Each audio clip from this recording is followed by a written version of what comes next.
Մենք ոչ թե սպասելիքներ ունենք, այլ առավել քան վստահ ենք, որ ոչ թե ապագա այլ ներկայիս վարչապետը մեր համար Սամվել Կարապետյանն է։ Ինչու եք վստահ այդքան։ Ինչ։ Ինչու եք այդքան վստահ։ Որովհետև հայ հասարակ ժողովուրդը տենում է ԿՊ-ականների պլենդուզից ցածր մակարդակն էլ Սամվել Կարապետյանի բարձրակարգ հայ հանդեպ նվիրվածություններ։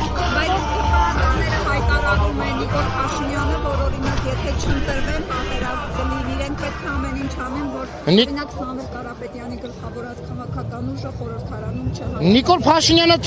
խոսա, որ 2018 թվականից վերև այս ազգի գլխին չարիք է բերել։ Ինչքան քաոս ու պատերազմական ողբուլած կա Նիկոլ Փաշինյանի օրոք է եղել։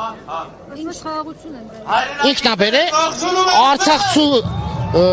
անտուն անգերեզման մնալու շնորհիվ, հայ զինվորի արյան շնորհիվ խաղաղություն։ Ասում է Արցախը մերը չի եղել, մենք Արցախը չենք կորցրել, մերը չի եղել, հետևաբար չենք կորցրել։ Դե իր համար նորմալ է, որտեվ ինքը թրքապատակ հայ է։ Ինքը ու իր գաղափարակից ընկերները թրքապատակ հայ են։ Ոչ մի ասես։ Հայաստանի համար Ձեր մասում մասնավորապես ինչ խնդիրներ կնշեք եւ դրանց լուծումը Սամվել Կարապետյանի հետ ինչպես է կապում պայմանավորում։ Խնդիրները շատ են ժողովուրդ ջան, բայց Սամվել Կարապետյանը առաջարկած միայն այդ գյուղատնտեսության ոլորտը կարևորներից մեկն է։ Մթերման կայանները կառուցելը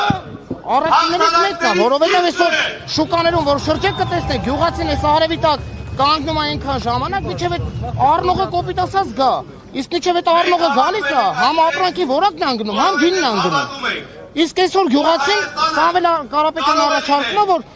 ձեզ սպասվում է միայն ու միայն որակյալ բերք ստանալը։ Մնացած բոլոր ծախսերը հոգում է Կարապետյանը մթերման կայանները։